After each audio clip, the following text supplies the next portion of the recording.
زندگی اخلاق سے گزرتی ہے، شکلوں سے نہیں گزرتی، شکل و صورت سے نہیں زندگی گزرتی، اخلاق سے گزرتی ہے۔ دو واقعے اوپر نیچے ہوئے، ایک خاتون میرے پاس آ کے پھوٹ پھوٹ کے رونے لگی، کہا مولانا میرا خامد کھربوں پتی ہے، اربوں پتی نہیں کھربوں پتی ہے، پر زبان اتنی گندی ہے کہ مجھے اس نے زندہ مار دیا ہے۔ اور چند دن کے بعد ایک نوجوان ملا، کہا مولانا زندگی کی ہر دولت موجود ہے پر میری بیوی کی زبان بہت گندی ہے، میرا گھر برباد ہو کے رہ گیا ہے۔ ایک جگہ عورت کی تیزی نے گھر کو آگ لگائی ہوئی ہے، ایک جگہ مرد کی تیزی نے گھر کو آگ لگائی ہوئی ہے۔ گھروں کی آبادی اچھے اخلاق سے ہوتی ہے۔ بڑوں سے کہتا ہوں چھوٹوں سے رائے لے کر قدم اٹھاؤ، چھوٹوں سے کہتا ہوں ماں باپ کی رائے کو داخل کر کے چلو۔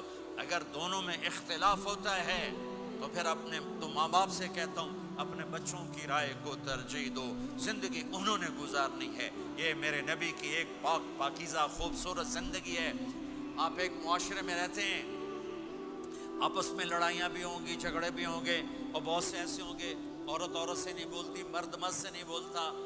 ایک بات آپ سب سے کہتا ہوں، یہاں سے اٹھ کر سب ایک دوسرے کو جو لڑے ہوئے صلح کر لینا، ایک دوسرے کو معاف کر دینا، ایک دوسرے کے گلے لگ جانا، ایک دوسرے سے درگزر کا معاملہ کر دینا۔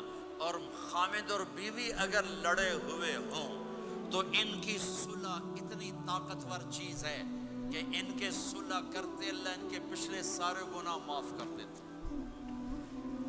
شیطان روزانہ اپنی کچہری لگاتا ہے، شیطانوں سے پوچھتے ہاں بھائی کی کر کے آئے ہو؟ جی چوری کرائی، یوں سر ہلاتا ہے، ڈاکہ، نماز نہیں پڑھنے دی، ٹھیک۔ ایک لمبی فہرست ہوتی ہے، وہ